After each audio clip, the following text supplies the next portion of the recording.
Awesome. All right, yeah. So, hey everyone, welcome to the Just Pick Something podcast where we discuss movies and TV shows. And this time we're going to talk about The Batman. More specifically, The Batman 2022, directed by Matt Reeves, written by Matt Reeves and Peter Craig, and at the time of this episode can be streamed on HBO Max. So, did you see this movie again after you watched it in theaters, or did you only watch it in theaters the one time? So I don't have time to watch like a 3-hour movie in theaters very often. So unfortunately, I was not able to watch this in theaters a second time. Oh, okay. I will try. I think it's still in theaters technically with the time of recording. Really? But yeah, 3 hours is a lot.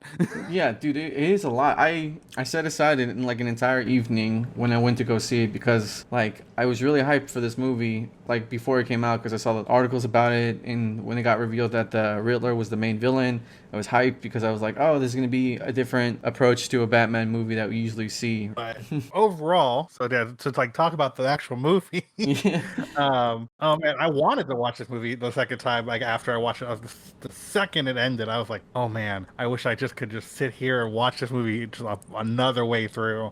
I loved this movie. Nice. Yeah, that's awesome, dude. I love this movie too. I thought it was great. Like I walked in with a lot of hype and I walked out extremely hyped for the sequel and probably trilogy because there probably is going to be more, you know? They already announced that they're trying to do a spin-off with the Penguin from this movie, and I guess going forward, just to let anyone listening, we're going to be talking about this movie pretty in depth, so spoiler warning if you haven't seen it, you know? Yeah, no, it's man, I went in there hyped because first off, I like Matt Reeves as a director. I've liked his Planet of the Apes movies; they're all really well made. Yeah, wait, that's him? What's awesome. Yeah, he made the second and third one. He didn't make the first one. Yeah, that's really cool. I didn't know he did those. That's awesome. I love those movies. Yeah, so he made 2 and 3. I really enjoyed those from like a creative, like from like a directorial standpoint. I was like, man, this guy did a really good job. And I didn't really think of him as like a Batman director when I watched his stuff. You know how like some people like to fan cast and like who would I would want to direct and stuff like that, a movie like this style.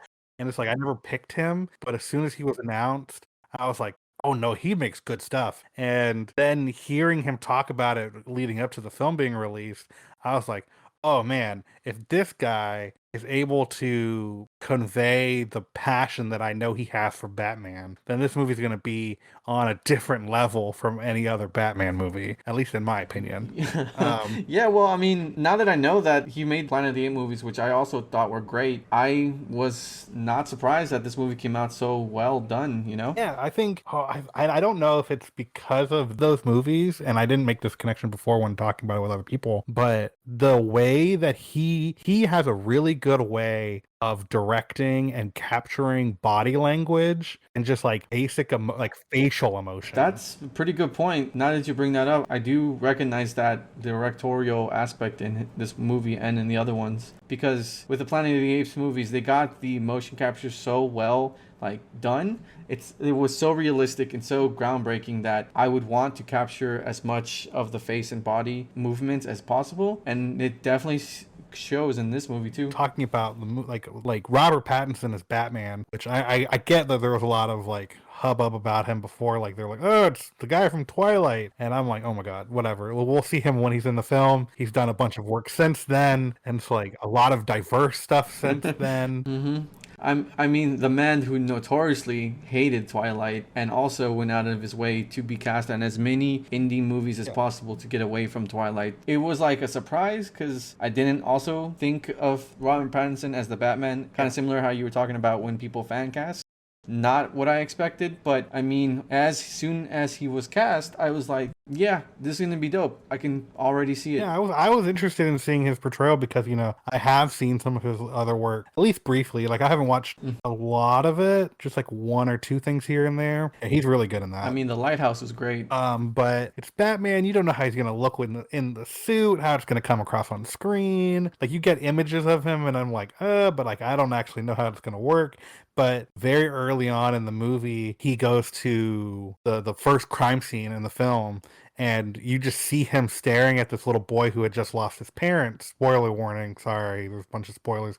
We already talked about, we're going to go into depth. But he's looking across the room at this kid who just lost his parents, and you can just tell on his face, and the way that Matt Reeves captures it on film, like you could just read all of Batman's emotions like a book, and it's like, oh my god, like the way that Hmm. they're doing this is like so clear. And I saw a bunch of people critique the fact that he doesn't talk much or he's very stoic, and I'm like, no, that man almost cried the first like 5 minutes. Oh God. Yeah, yeah. As soon as he walks into that initial first Riddler murder scene, right, and he sees that young, I guess now orphan. I mean, it was very clear that he was like, "Oh no, this has happened again. Yeah. A young boy has been robbed of his parents, just like I was, right?" And I guess we'll talk about this more later, but it goes immediately with the idea in this movie that there's going to be a lot of parallels between characters.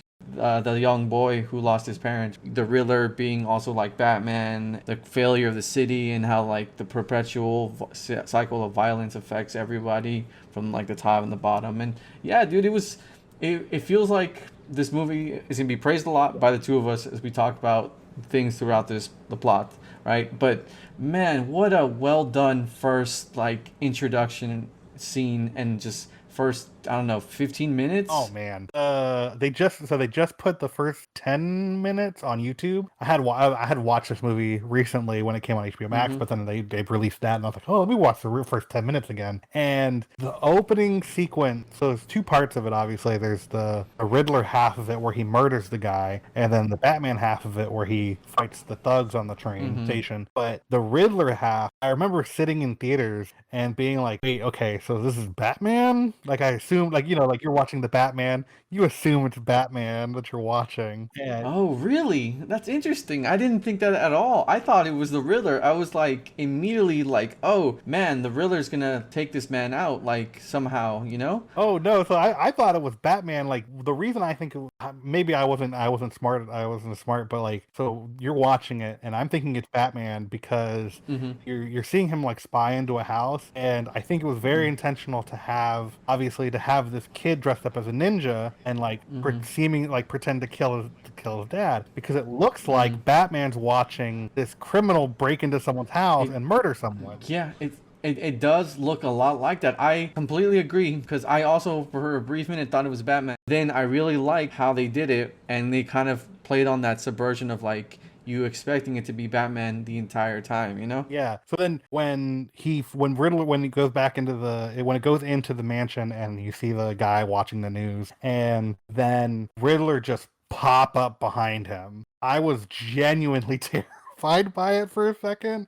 I was like, yo, that's one of the scariest moments that I've seen in a long time. Like I love good scary movies, and I Mm-hmm. was not expecting that as like a like I don't know what I was expecting Riddler's entrance to be, but it was definitely not for him to literally just be like, and I'm standing right behind you watching you. And I was like, yo, Mm-hmm. this is terrifying. I did not notice that guy before. Right. Yeah. Yeah. Man, it was so effective because I didn't think the Riddler was gonna like murder the man, Yeah. because I mean it was pretty hard not to be spoiled that the main villain was gonna be the Riddler, right? And I mean he's had such a long comic book run that it's not unusual for him to be, kind of violent, but it was still very surprising to see just the level of brutality. He comes right out the door swinging, murders this man, Yeah. Like it really effectively establishes the tone of the violence going to be in this movie, And it's also like it because I think what it does really well is that it sets him apart. It's an interesting choice because again, like he shows up and it's like, oh man, he's like he wasn't there, and then suddenly he was, and then the way he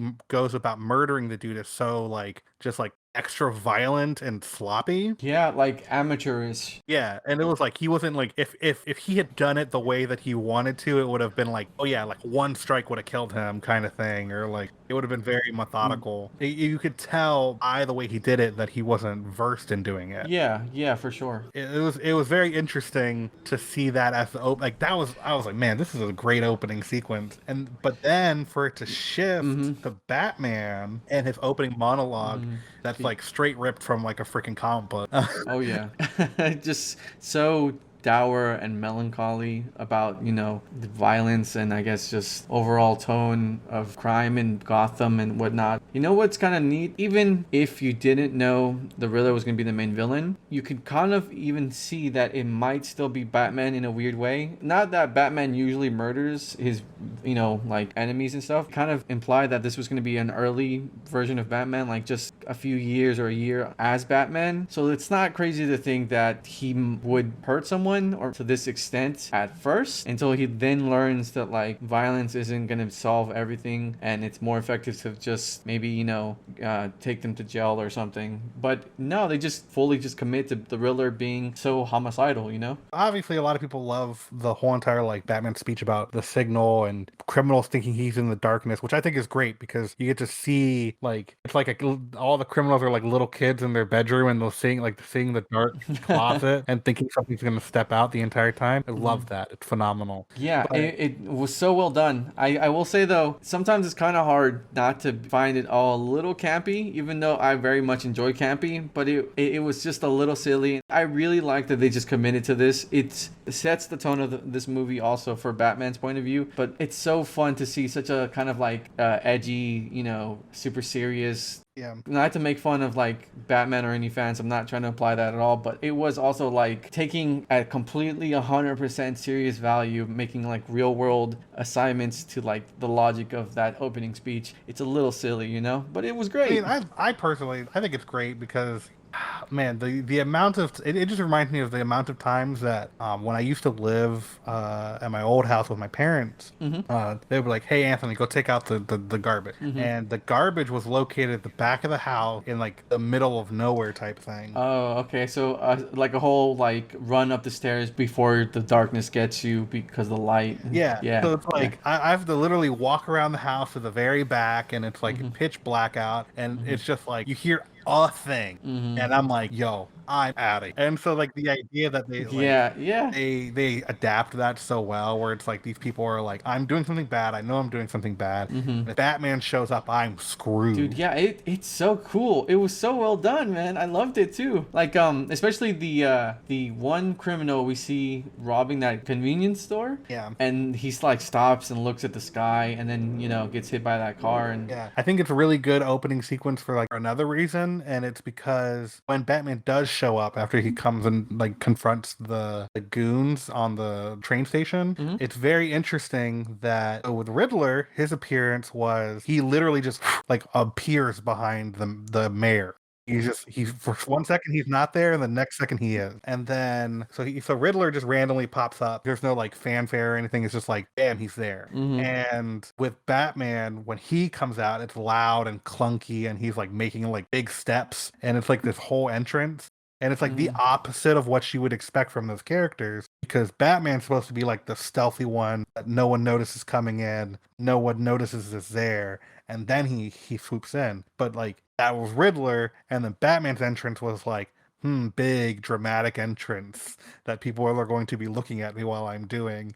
And I was like, that's really cool because you're subverting the style of both these characters, but it's also leaning into the kind of horror elements that they're using to portray them. There's obviously, again, Riddler was a serial killer, and he comes out. I mean, he was basically the Zodiac killer, right? Yeah. So, but he comes out like he's stealthy and he just straight up murders someone, and then Batman is like the opposite, like the loud movie monster that comes in, and you're like, oh god, like I have to run away. Yeah, when the trailer first came out for this movie, I saw this really maybe a popular comment to make, but I saw this one comment that was like, it's really cool to see Batman portrayed as the Jason Voorhees for villains in this city, like some kind of unstoppable, seemingly impervious like creature that just takes damage as much as like you throw at him and just won't go down and like is stalking you somehow, And I was like, that's a pretty cool description of like the vibe they're trying to go for with this Batman. Yeah, it's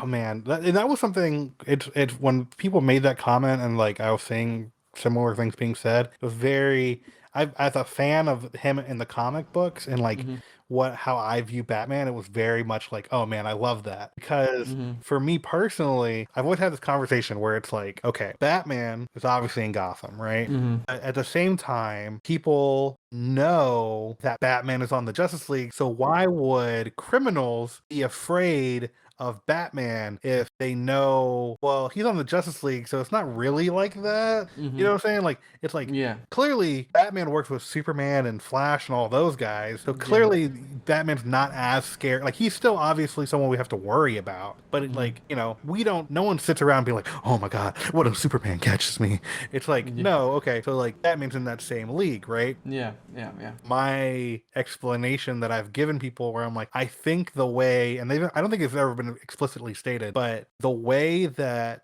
people in Gotham look at Batman is like, oh, the Batman on the Justice League is a superhero. Mm. The Okay. Batman in Gotham, like the idea is that like the superhero Batman is based off of like Batman is like Mothman. He's an urban legend. Oh, all right. Okay. So I think I see what you're trying to get at. I see the picture coming together. Okay. When Gotham people talk about Batman, they're talking about like, oh, there's a creature that will come out that is like half man, half bat that will, you know, stalk criminals and like fight for justice and Mm-hmm. whatnot.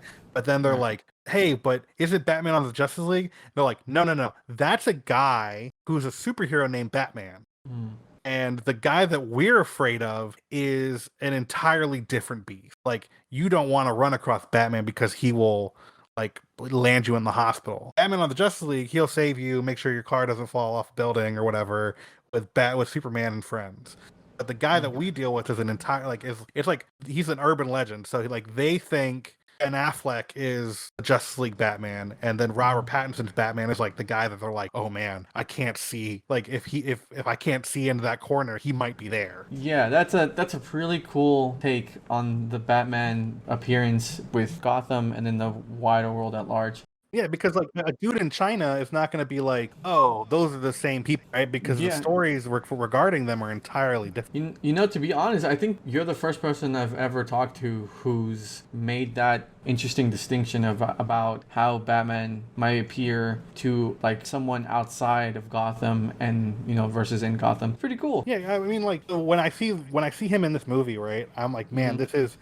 this is why people think that Batman's an urban legend because like these people never run into him. You know, he's like, oh, I have to pick my battles. But on the criminal side of it, it's like, oh yeah, no, like this is like a monster that I have to worry about being in the darkness. And Right. that's only aided by the fact that he's like, okay, yeah, I can only deal with like one dude a night. Hmm. So it's like, so Yeah. Batman's like, but luckily these guys are peeing their pants at the Yeah. thought that I might be there. Yeah, and I guess in comic book stories, he's also like, man, I'm just getting too old or too like spread too thin. I know I'm gonna start recruiting a bunch of people to help me, and we're gonna just take over the city and establish like an ever-present police force that's not the police, and it's just like this nightmare like scenario, I guess, for villains and citizens at large, depending on I guess the story. Because dude, there's so many Batman stories that like are able to write him in different ways that kind of go like a certain direction with that idea that he's a monster to some and and a hero to others, you know? So it's pretty cool seeing how they executed everything you just said in this movie and seeing how they made this movie its own thing as well. Because like I really like how outside of the first scene, everything starts to be built very slowly but like meticulously almost, Yeah. where we get to see like his bat cave and his lair and his technology and it's kind of like you're expecting to see like the Batman theme equipment, but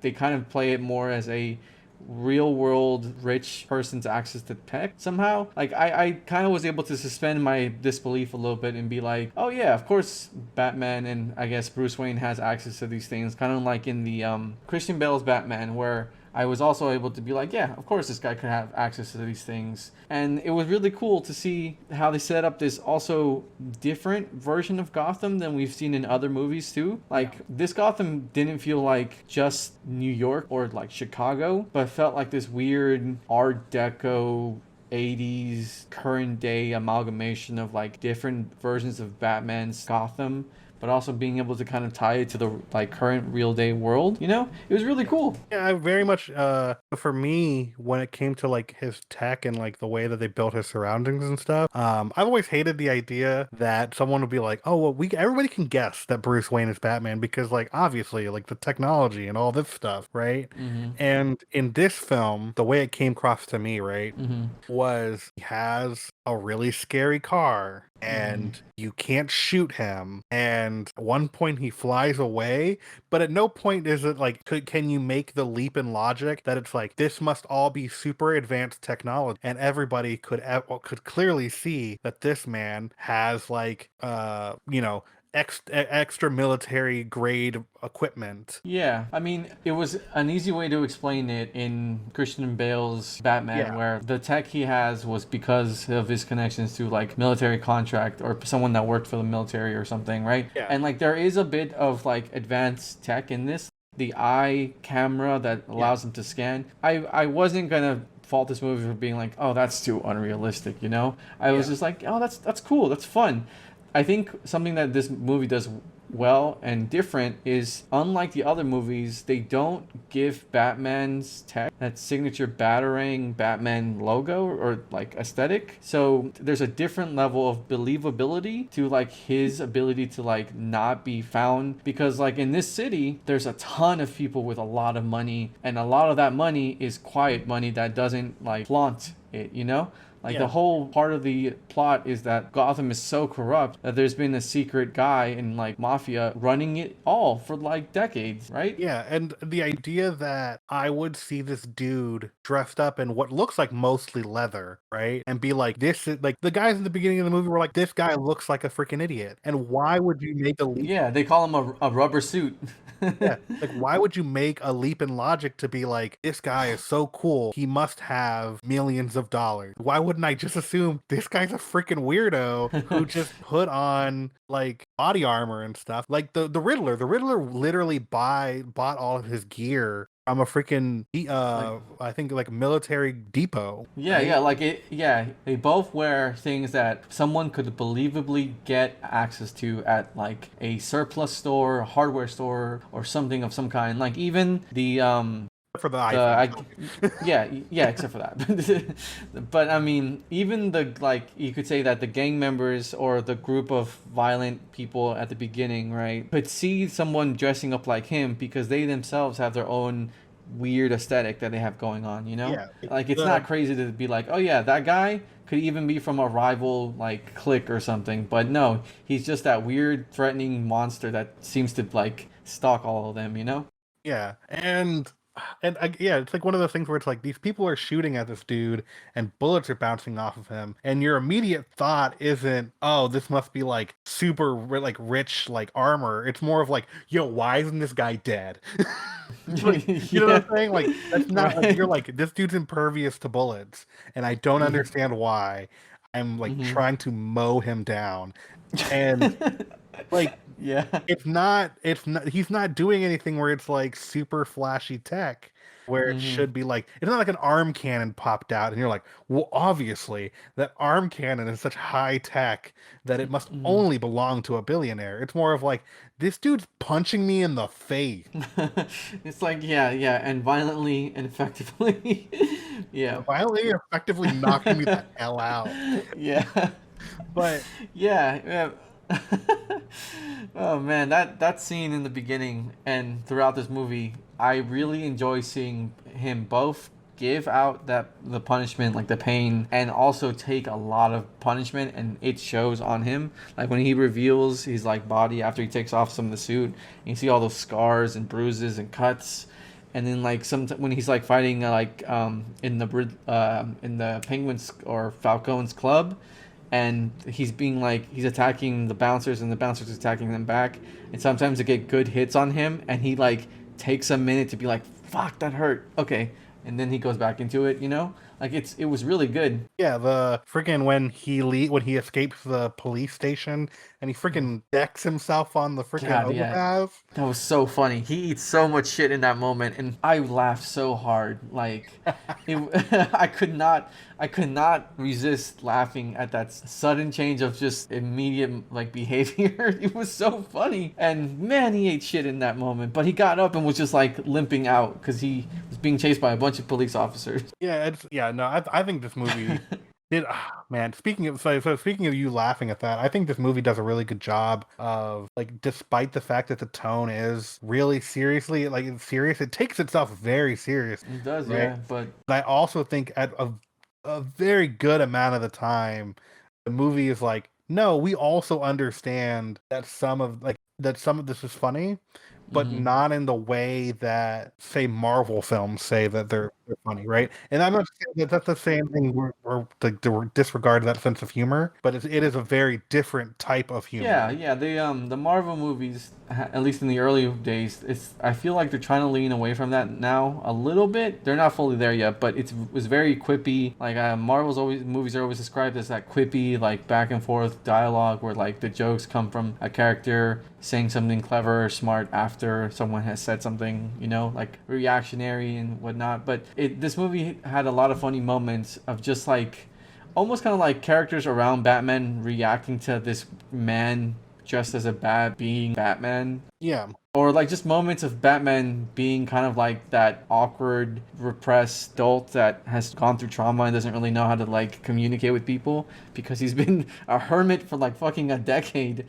Like like when he goes into Catwoman's apartment and there's just a bunch of cats around and he's just kind of awkwardly standing there being like, "Cats, nice." yeah. It's like he's like, I don't exactly know what to say in this situation. Yeah. You like cats?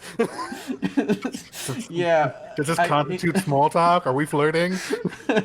it's really I'm glad that Catwoman found him attractive and I guess did the first move because I don't see how this Batman, this version of Bruce Wayne could ever start a flirtatious conversation with somebody because he's so awkward and melancholy all the time, you know? It's like one of my favorite things, though. It's like, again, in the opening monologue, he's like basically establishes this guy has no life. He doesn't do anything but this. Like, this is his mode 100% of Mhm. the time. So, like, to Mhm. see that reflected in all the other ways he interacts with characters and how he Right. exists on a day to day basis, where it's like people are like, oh, I don't like the fact that he's not, his Bruce Wayne is like really weird and like kept to himself. And I'm like, because he's so early on in his career, he Mhm.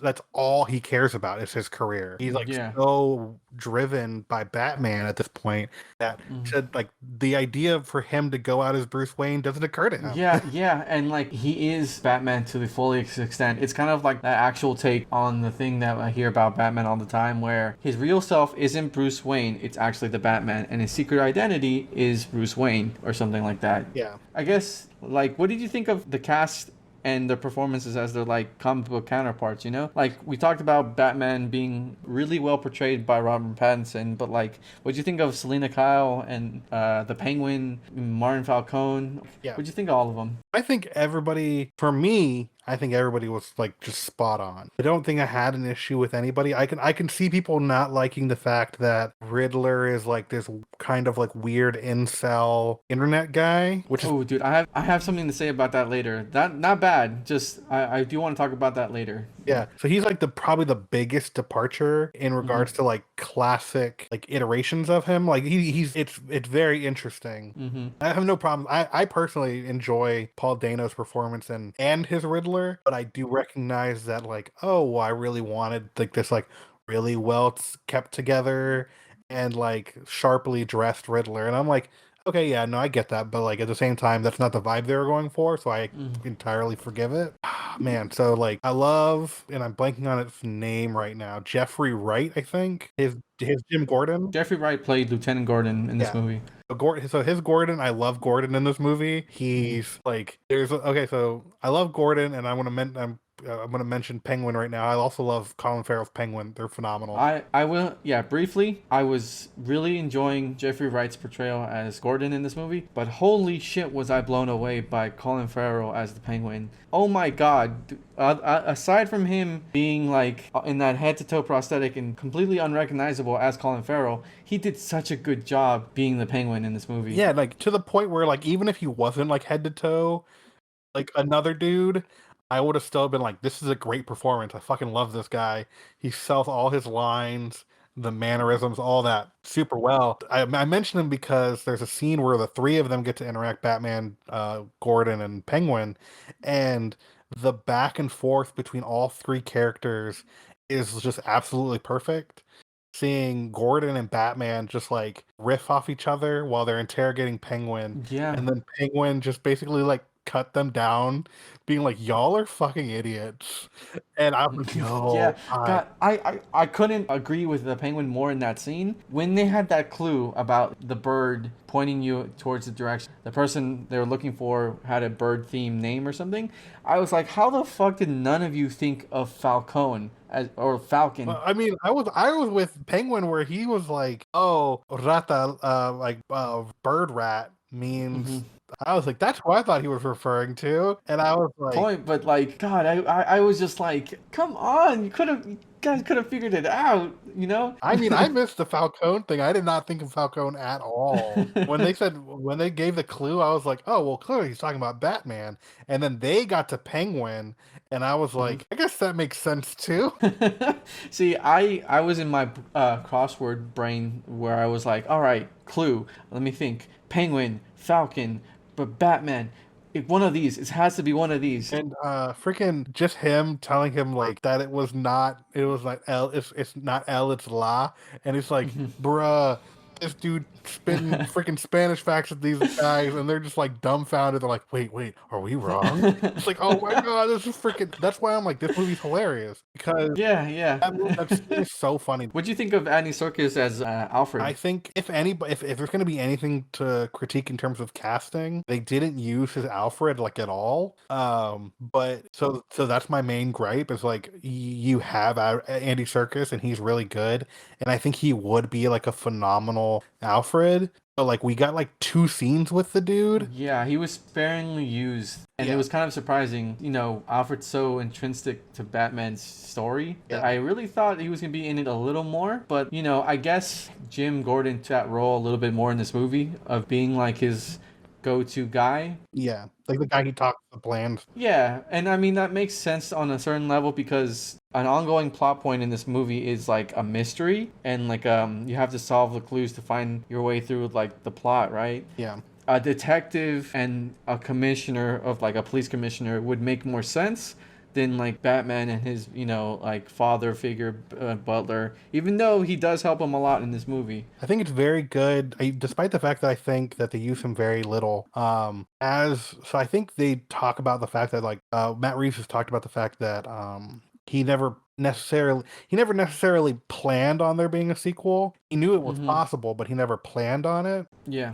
So the idea that if you just took this movie and were like, there's never gonna be a second, you could look at this movie as like as just like a look at it and be like, they nail all the characters so well in the movie with even the little screen time that they have. Like the idea that we are introduced to Alfred and they entirely sell the concept that Alfred is like the most important person that Bruce Wayne has on like a personal level. Yeah. You know? Like they did that in a scene, and I was like, yo, like how like I don't even like again like that's like stuff that you get into later on. Like that's like, oh, clearly Alfred's always been there, but like have we ever dug into their relationship? And this movie's like, no, we're doing that now, and we're doing it so well that you will 100% be sold on the fact this is his Yeah, father. well, they had that really effective scene of Bruce Wayne kind of having that mini argument with Alfred and almost kind of like immaturely being like, well, you're not my father, Alfred.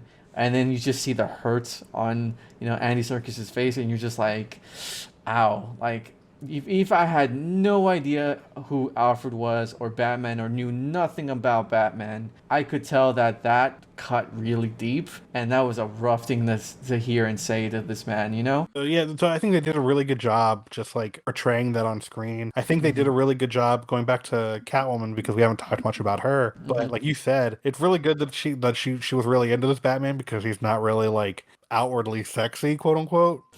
But I really dug just like they had a very clear magnetism to each other that wasn't inherently like, oh well, clearly they have these lines of dialogue where you can kind of sparse that they're Mm-hmm. interested in each other.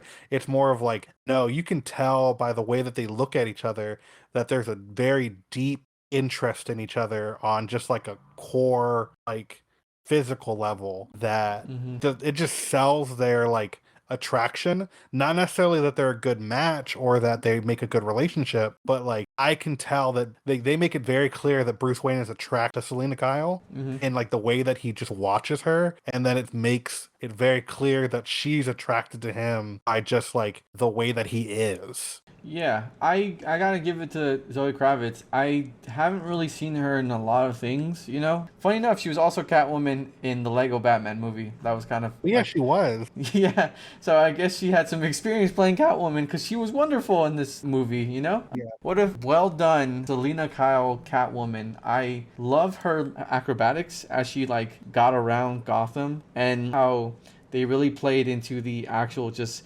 cat burglar aspect of Selena Kyle Catwoman, and at the same time made her super interesting, relevant to the plot. She wasn't just in the movie as Catwoman being like that's Batman, you know, they're gonna like end up kind of this attraction. She was actually relevant because this movie juggled a lot of villains and people very well, you know. Oh man, the plot of this movie it totally I feel like it totally deserves its 3 hours.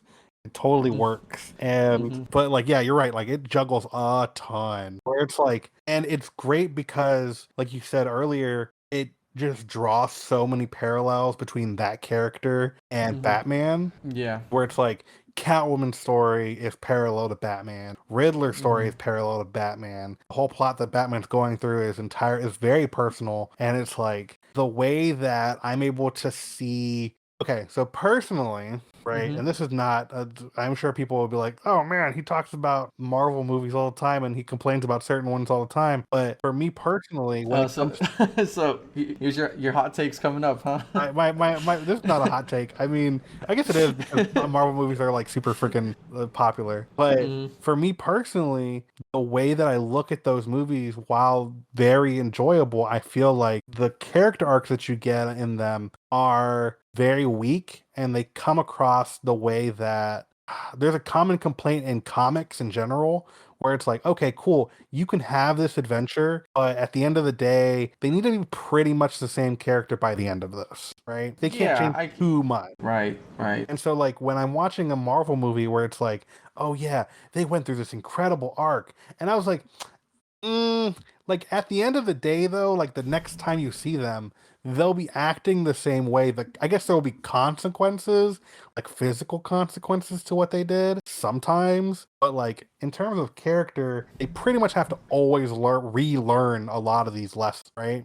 Yeah, I can And see that. with this movie, with the placement of where they did it on the timeline, again, like if you never see another one, you get a very clear glimpse of all these characters going through a big level up where it's like Batman after this movie is a very different character than when he was in this movie, right? Like the next Right. time we see Batman, he's operating on a very different level. Mm-hmm. Catwoman, the way that she is, Riddler, like all of these characters by the end of the film, you're like, oh man, they definitely, like, if you told me the next time we see Riddler, he is like his comic book version, I would believe because he's like, okay, cool. So I did that the first time. I'm gonna like clean up a little bit more, like refine the gimmick a little bit, and Mm-hmm. like be a little bit more showy, just because that's what he learns in prison or whatever. And then like with, I could believe that, right? Yeah, yeah. And with Batman, it's great to see in this movie with all the different story arcs being like, all right, cool. So what does he learn from his interactions with Catwoman? What does he learn from his interactions with Riddler? And what do they learn from him as a result as well? And it's like this scene, like again, like it's like really well put together where the story operates on so many different levels that it's like, oh man, like they did so much intentional work on this that I can't even look at a thing and being like, yeah, that's just convenient or that's really lazy. Where it's like, no, everything was like thought out and like planned, not from a filmmaking standpoint, not just like the plot of it. Yeah. So, oh man, okay. I feels like there's a few things I want to talk to you about this movie, but to finish this one up about like the actor's performance, I will say I did not expect John Turturro.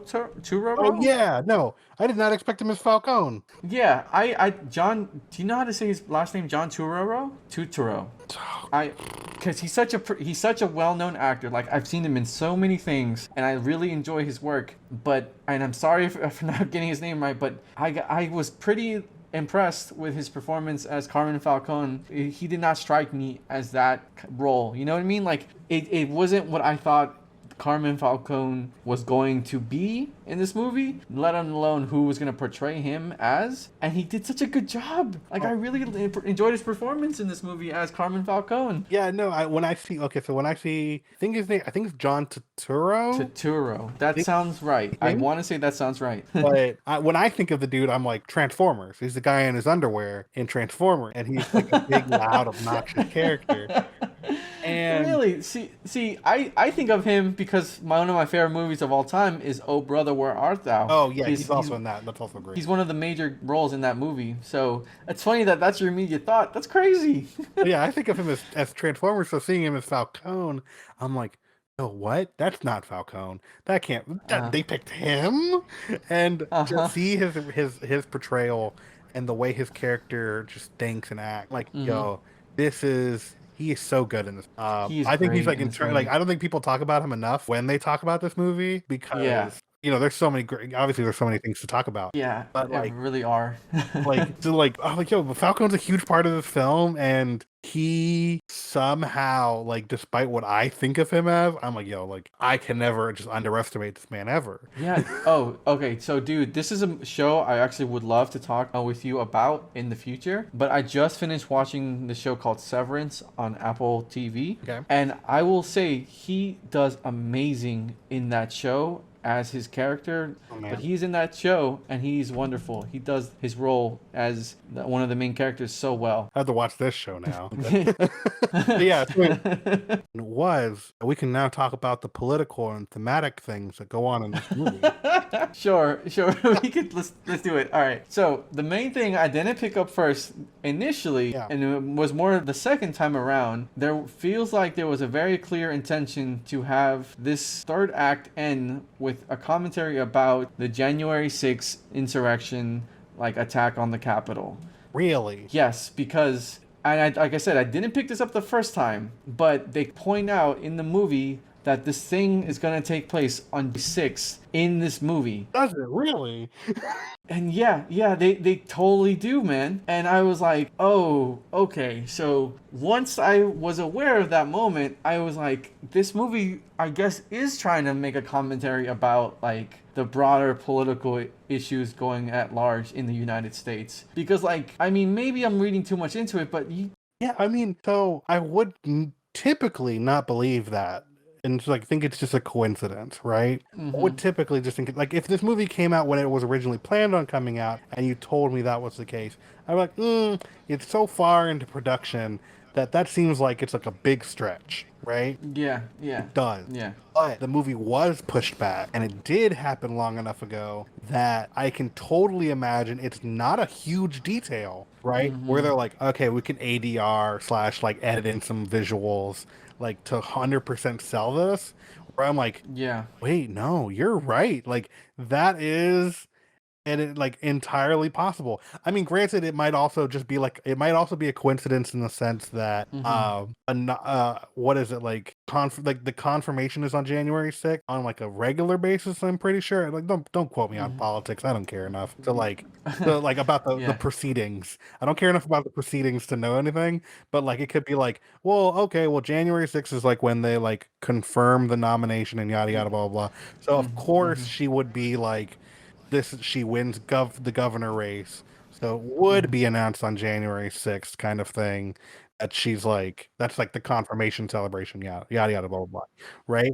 And it's like, so like on two levels it could be a coincidence, but no, now that you say that, and now that I'm like recognize the timeline and like Hmm. what small of a detail it was. Like, it's not like it's like throughout the entire movie they're like January 6th. No, yeah, Like, yeah, no. it's like, no, like I can get Robert Pattinson into the booth and say they're gonna attack on January 6th. Like for like 10 minutes, that's fine.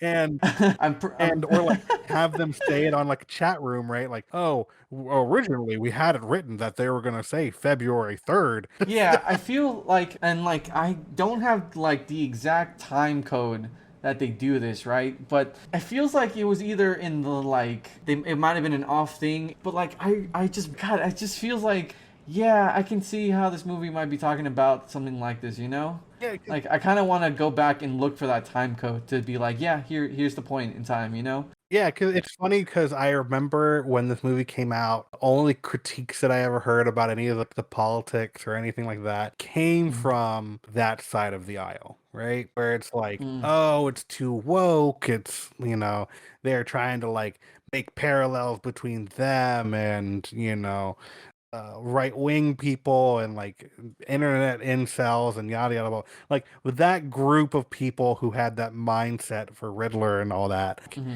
that they're clearly alluding to, didn't like the movie, right? So like, Yeah. um, God, but like, I'm really hoping I didn't get that wrong because that would make me feel a little silly, but like I feel like it's there though, you yeah, know? if by the end of this it's like, actually they very clearly say January 16th and you were just hearing things, and it's like, oh man, Yeah, like that's an entirely different number. I sound like an idiot. Um, yeah, well, the reason I wanted to talk about the maybe political commentary of this movie, right, is because part of my initial reaction of when I was watching this movie the first time, and you actually got to see the Riddler's face, right? yeah, He was in prison, like he was arrested by the cops at the diner and stuff, and we had that bit of humor where he was in the cafe and he, I guess, made the little question mark in his coffee, yeah, you know? And he gets taken to prison. When they show him in the prison cell about to be interrogated by Batman, the facade drops. You get to see his face, and he's just this guy who's a kind of pasty and maybe a little unhinged, right? And I mean, very unhinged because he murdered a bunch of people, but like, it's almost like the scary murderous monster is dropped and it's just a man committing violence and for like the sake of this weird crusade, kind of like Batman because of the whole parallel, yeah, whatever, right? And I was initially like, oh, that's kind of disappointing. I really liked it more when he was an intimidating serial killer, just kind of like terrorizing the city as a villain, right? It was like a scary, effective villain. yeah. And then it after the movie had, time has passed, I kind of thought it was more like, oh, I think that's what they were going for. I Yeah. think the whole point of that scene was to be like, these people that doing harm on the greater population at large and putting all this fear into like society, and these people are just a bunch of like misguided, harmful and toxic mentality that's being like spurred on by just a handful of people, leading everyone to be super on edge all the time. And like, I don't know if that's a complete like well assessment of that scene or maybe of the theme of this movie as like a topical commentary on like what's going on currently in the United States, but like I don't know, man, maybe it feels like that's what's the intention behind it, you know? I think, oh, man, it's very interesting to see like that, the scene with him in the prison, right? I thought it Mm-hmm. was. I know a lot that was. I reference people's opinions all the time. Like when I was seeing people talk about the movie, they were like, "Oh yeah, that was really awkward and cringe. Like it really killed his character." And I was like, "No, like it's one. It is again, like you said, a parallel to Batman. Batman is a dude who puts on a persona and dresses up and is on this weird crusade, right? but it does show, like you said, like it does show like the true version of this character, like the idea that the Riddler is of disguise that he puts on, that he's not like that, that is just like this, he's just a dude, right? Yeah, And yeah, he's a and dude with a bunch of other dudes who are getting upset and riled up and are willing to kill people for it. And mhm. the idea that it does have parallels, just naturally with what things, how people are reacting nowadays. And the movie doesn't, at other points, doesn't try to like shy away from like political language. Like freaking there's a moment where Catwoman's talking about like, oh, you must have grown up rich. It's like, oh, these people, all they care about these privileged white people. And there's another part, which someone had pointed out, was that, they tried, like, it's weird. The political messaging of this movie is weird because there was a moment where it was like, oh, when they arrest Carmen Falcone, they're like, well, not all cops are bad. And it's like, Yeah, it. like there are clear intentional political phrasings used in the film. I don't think it tries to Mhm. make like a very distinct political statement though. Probably, other than like, yo, violence is wrong. That's pretty much like the main takeaway from the film, because it's like Batman, the whole thing that Batman learns at the end of the film is like, my approach to helping people is entirely flawed and built on my own self-interest and anger and inability to like actually cope with certain things. Like that's what, like, again, Batman has an arc. Batman's arc is that he learns that he is not vengeance. He is, Ineffective at yeah, at accomplishing what he really wants to set out to do. yeah, like, Like, because he's just creating more and more violence and perpetuating yeah, a cycle, a different cycle that that the city doesn't need. And that's it. That's interesting, like learning. I mean, that's a political statement in of itself, obviously talking about like breaking cycles and yeah. understanding how you can help others without hurting others at the same time, kind of. There's a thing though that it might be just because movies. It feels like part of the thing that maybe is behind that idea that Batman still has more to learn and is just now has gone through an arc. First, he needs to realize that like this movie showed him, like his approach to crime fighting and his vengeance wasn't achieving what he wanted. And the other thing it feels like that might aid to the kind of mixed messages of the commentary in this movie is he hasn't really fixed the city by the end of this movie, which good because you can't fix everything immediately with just one speech or one act of like heroic bravery. But it also feels like he hasn't yet realized, or the movie hasn't addressed it, where the day was saved because the Riddler's gone, and yet there are still a ton of corrupted cops. The mafia is still mostly in charge of the city, and while we have a mayor that I initially thought was also going to be corrupt, seemingly now elected to hopefully try to lead Gotham in the right way, or I guess into a promising future, might be against a brick wall of an institution because there's just so much corruption already baked into the system. Yeah, I like, it works as a standalone movie because you don't have to think about any of that going forward. Yeah. But like, yeah, if you think about sequels, it's like, no, he still has to face all this stuff. That city is not like, yeah, you're right. The city was saved because Riddler's done, but like, it was still destroyed. They still need to rebuild. Yeah, and not to mention the power vacuum that's about to happen with Carmen Falcone being out of the picture and probably the Penguin trying to seize control. Yeah. Who, I mean, if there's going to be a show about the Penguin, which I haven't looked into much yet, I could see maybe a ongoing villain in that series to rival the Penguin, not being a hero, but maybe being another villain like Black Mask. Yeah, I feel like it's gonna be like the Boardwalk Empire, like Sopranos, like clearly like a mafia story where the guy is not a good guy, but like who you're following. So, like, I mean, it's like, what are they gonna do to make the Penguin a compelling character that gives you like you want to see him win? Because unlike Peacemaker, I mean, I don't know. Just watching that guy makes me want to see him win. yeah, no, I do want to see this villain be the best villain he can be because like I'm totally fine with that story, right? So good. But it's gonna be different than like say Peacemaker, right? The other spin-off DC property Yeah. from a movie where in Peacemaker he was a hero, but he was a shit hero, but he was, border like at the bottom of everything, trying to be a hero. The Penguin just wants to fucking rule the city with power in the mafia, right? Yeah. So like you can't really give him a racist father and be like sympathetic origin story. There you No, go. I think it's gonna go the way of like The Sopranos, where it's like, you're not supposed to root for them, but they're compelling. Breaking Bad, he's sympathetic, I Yeah. guess, but I mean, to a certain point, it is a villain origin story kind of a show, right? yeah. So Like, I think that's what they're gonna go with. But overall, like I love the themes of this movie. I like the yeah, ideas that it brings up, and like maybe I think the political messaging's a little sloppy, but like if that's what I'm gonna consider sloppy in a movie, in like a nigh perfect movie for me, I'm like, man, that's fine, whatever. There's plenty of movies where I yeah, don't agree that's with the fair. political messaging. So Yeah, I mean, like I said the first time, I didn't really think about the political undertones of this movie until the second time around, you know? So like it wasn't even on the like mind and stuff, or it just happened to pop up. But like now that we're talked about, I guess some of the political topics, like so what'd you think of like the Riddler's whole like? Do you want to talk about the whole Riddler, the whole renewal thing? Because I mean that kind of ties into the whole like failure of like the government at large and political figures in this movie trying to like do more and just failing at it, you know? Because he was yeah, clearly affected by the whole failed renewal plan that his father Thomas Wayne tried to yeah. establish. So I will say that I think it's interesting that for the most part, the mystery aspect isn't like Riddler's leaving clues for you to solve a mystery. It's more of like Riddler's leaving clues.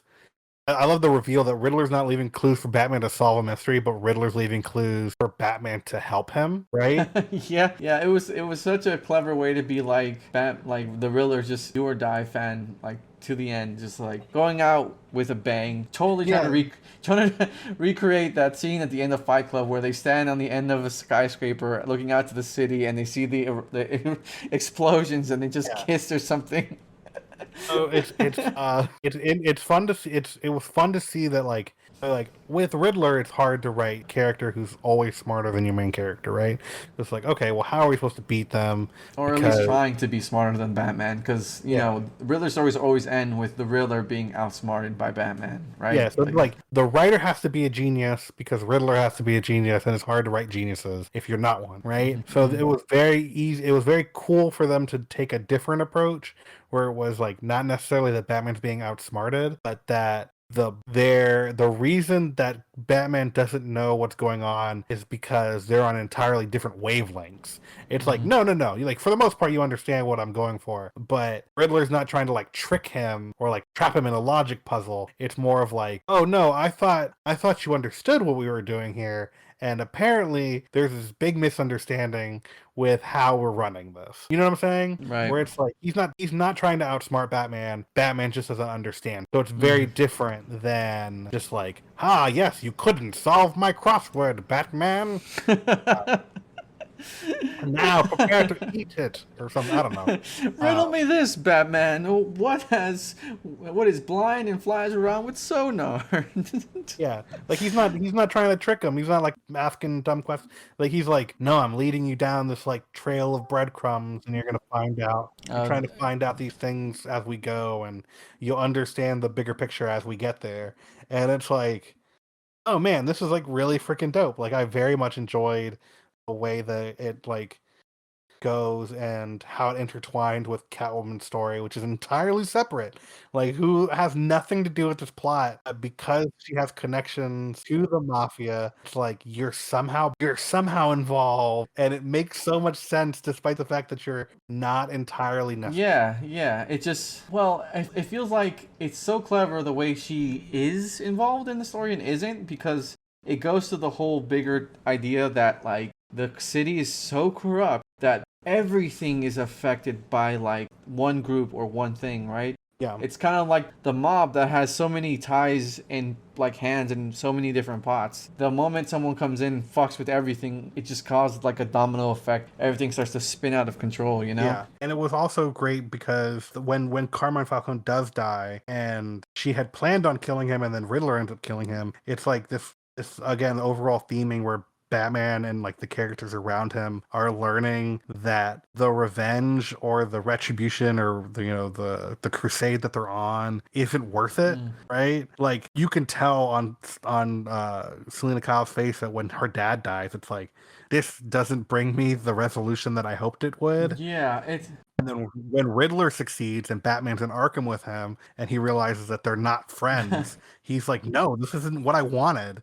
Like this is not how it was supposed to end up. God, that scene was a little hard to watch because it did feel a little cringy. Not in their performance, but that feeling of like, kind of like, I don't know, seeing someone meet a celebrity and then being like, wait, what do you mean we're not friends? I've seen you in everything. I've watched your shows and your movies. Like, I know you so well. And then that person, it's like, I mean, not really. I mean, it's that kind of feeling. I mean, that I don't think that's an actual. Hopefully, that's not a real world like example, but like, that's the vibe I got from that whole moment. I mean, that is what is that? A parasocial relationship? Like people form this all the time with celebrities over. Like, I mean, a parasocial relationship taken to an unhealthy extent. Yeah, so, oh man. But yeah, I loved his plot. I loved that whole entire thing. Yeah. What a cringy but well acted scene. Yeah. Wait. So like now that since we're talking about the prison scene in that moment, right? Like, did you watch that deleted scene with the Joker? I did. He's disgusting. Please never show me his face again. It was nasty. Oh, dude, I loved it. Okay, this is so funny because goes into the thing from like our previous discussion where I love horror stuff and I love like the unsettling aspect to like design and creatures and stuff. They look disgusting in that like window fogged scene where he looks so nasty. Oh my god. Yeah, it looked like the what is that Batman run when the Joker takes his face off and like plays with it around Batman all the time? Oh, Scott Snyder's run, yeah. Yeah. It felt like that kind of Joker, which I'm very excited to see such a unhinged Joker. But at the same time, I'm glad it was a deleted scene because it feels like it could be in the movie. It feels fine without it. And at the same time, I'm like, oh, Warner Brothers, you couldn't resist putting the Joker in this movie even a little bit, huh? No, so yeah, I think he looks disgusting. I think it looks great because it very much like, I think the idea is that like, this is a Joker who, yes, he does have a relationship with Batman, but it's very, very new. Mm-hmm. And it's like, this dude just fell into a vat of chemicals. He's barely growing his hair back. He has a bunch of scars. He's still really swollen. Like, he's figured and stuff. He's mangled. Like, he is rough. Yeah, he's mangled. Oh, man.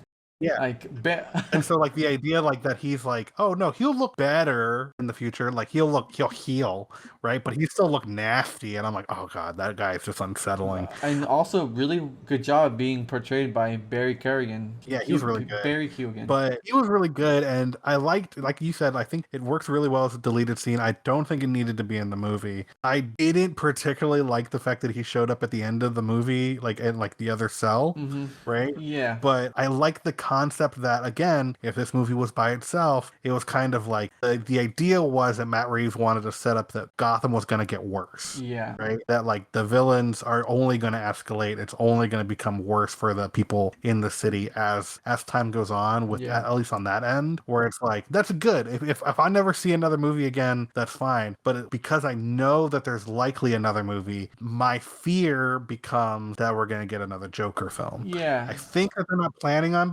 having another Joker film, and I would pray that there's not another Joker film. But that's what, like, when you think of sequel possibilities, it's like, oh well, yeah, it's gonna be Joker, and I'm not looking forward to that. Why did I have to include him? Yeah. Like the idea, if I hadn't seen him, the idea that we never see the Joker is like still plausible. But because we have seen him and we know there's sequels coming, it's like, man. Yeah. So.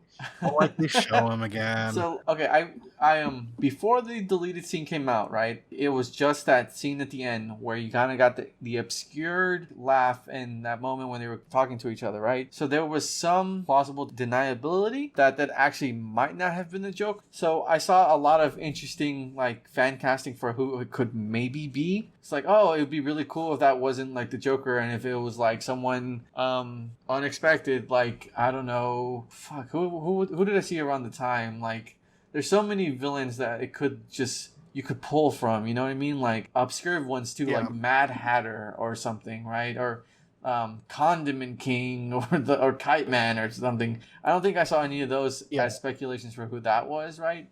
But like that obscureness could let your imagination fill in some of those gaps and be like, wow, it'd be really cool to see this. So now when that movie came out and I got a chance to talk to it with some people, like we were talking about like who would be interesting to see in the sequels of this movie, right? Aside from, I guess, now being confirmed that was Joker, right? Yeah. And I was thinking it'd be really cool to see someone that really hasn't appeared in live action, like Mr. Freeze. It'd be really cool to see Mr. Freeze, but it'd also be like an in-between of some of Batman's villains are very much more fantastical. You know, like there's a certain level of like you need to do things to lead up to this believability that this could happen, like Clayface. So like that's why I said Mr. Freeze would be really cool, because it's like, oh, I could maybe see something where something goes wrong and gets affected and then gets like, I don't know, like a scuba suit or a diving suit and fixes it or like changes it into being like liquid nitrogen suit or something, right? Like it's a little bit of like someone being smart enough to figure out doing it on their own. And it could go into this idea of the corporation still kind of like their hands in Gotham outside of the mafia, right? And like rampant worker mistreatment or something. And I don't know, Mr. Freeze could be like a researcher that something goes wrong and, you know, like whatever origin story you want to give for Mr. Freeze. But I think Mr. Freeze would be a great villain to introduce into this kind of world, you know? So Mr. Freeze is very popular. I like the idea of Mr. Freeze. So it's like my two villains that I would love to see, and one's only because I want to see him in live action and he is fantastical, but like you could arguably make it like realistic. I doubt it. And then the other one is like, I just didn't like the last version of him, and I think it would work story-wise. So the first one is Man-Bat. Oh, dude, that'd be really cool. It'd be hard to see in this kind of style of movie, but it'd be so dope. They could do it though. They could definitely do it. I feel like something similar to what you said, where it's like an accident gone wrong, and it's this real tragic story of this like dude who's like trapped in a form that he like doesn't recognize and like is losing himself to instincts, right? Yeah. And it's like, oh man, like I could see that with Batman, like it parallels him really well, and he's like trying to learn how to be good, and then Man-Bat's struggling with like keeping his humanity and stuff like that, and it's like, oh yeah, I could see it. And I would love to see Man-Bat because it's just like villain we've never seen on the screen, like in the movie, and it's like that would be really dope. And like and it would lean in more into like the horror aspects of this film. Yeah. Where it's like that, you know, like I feel like they would do a really good job. But then on a different level, and this ties into, well, I have a third character that I would love to see, but I have a guess, but go ahead. so the other villain is Ra's al Ghul. That wasn't what I was gonna guess, but okay. So with Ra's al Ghul, the reason I would love to see him is because, okay, so again, a big complaint that people had with this film was that Bruce Wayne wasn't really like the philanthropist, like playboy, whatever character, right? And I was like, yeah, no, that's the point. Like he's not there yet. But the idea that the next film has Ra's al Ghul, who is like, a very wealthy philanthropist on the outside, like he's like runs organizations, and he's like, Gotham has just been destroyed, we'll rebuild it, like we'll make it like, I'm heavily invested in the well-being of this city, and like I'll actively invest and yada yada blah blah. So it's like in the next movie, if Ra's is the bad guy, it gives us an excuse for Batman to be Bruce Wayne for extended periods of time. Yeah. Right? Yeah. And then it also lets you bring in Talia, who is a secondary love interest, who is an entirely different aspect of his character and how he bounces off her as opposed to how he bounced off Catwoman. So you get like dichotomy and like extra, extra depth to his character, and it allows for all that interesting play with the typical, we see Bruce Wayne once in a while, but like the intrigue there is very minimal.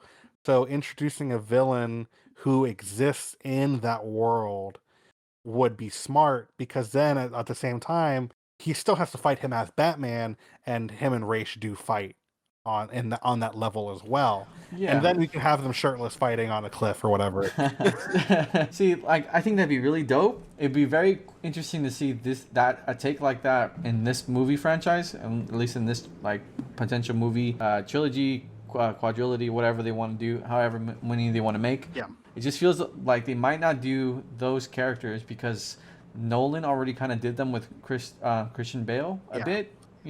So maybe it won't work out. And I cannot remember if our friends were the ones that brought this up when I was talking to them, or if it was me. But I think a really interesting and really cool villain idea for a third movie would be the Court of Owls. Yeah, I think Court of Owls is. I mean, everybody keeps on talking about them. I think, in my personal opinion, I feel like they step on too many toes of this movie. Mm-hmm. See, the reason I say for a third movie would be because I think it'd be great if there was a tiny bit of a jump in time, right, between each movie. And specifically for a third movie, it'd be very interesting for the idea of Batman, like inexperienced in this movie, right? Yeah. Coming into his own a little more in the second one, and then being the Batman that everyone knows and loves in the third one, only for him to realize that despite all of his growth and like arcs and like progress and of cleaning up the city, there is still the underground society with the Court of The Owls. exact same issue I did in the beginning. And it would so effectively set up a continuation of Batman, even if they didn't make any more movies after a third one, right? For his work to never be done, because this feeling of you never know if there's going to be something else underneath the surface of Gotham, kind of like the Court of Owls, and the whole idea of them just being there the entire time. He never realized it, and it'd be very cool to see that. Yeah, I think for a third one that would work. Mm-hmm. I will say this: a couple people have suggested it, and I've seen some discourse around it, and I am 100% for this. Not a villain. I want Robin to be in this franchise. I mean, they set it up so well. Like you can see that Like, it looked like the kid was like, "Hey, we're giving Robin parallels, my dude." Oh, dude, that Robin, that like small child that was affected by the Riddler. I don't think they gave him a name, but he could definitely be a Robin in this franchise. Yeah, like if if you want to be like the Court of Owls in the third movie, if we're gonna do Court of Owls, they planned for Robin's parents to die for some whatever reason, or if Mr. Freeze causes an accident that kills them, or Ra's al Ghul, the League of Shadows murder them or something. Yeah, man, I really hope they do a Robin. I feel like there's been so many people I've talked to that are all behind the idea of a Robin being in these movies because it'd be so great to see Robin in this movie, you know? And it works so well with Batman's character growth Mm-hmm. to be like, and now we introduce further Mm-hmm. growth. Like that's what Robin is. Robin is like, we have a Batman that's growing, and to introduce a Robin is to introduce, like Robin was introduced before Joker was in the comics. He's integral to the character. So to like have him be introduced and further our Batman's growth, it's like, no, this is how it's supposed to be. We should want this, and then we can follow that character. He could be Nightwing later. We don't have to keep on doing Batman. It's just like, Mm-hmm. I would love to see them actually, continue on this path, because again, like my big issue with other superhero films is that I feel like they don't go places.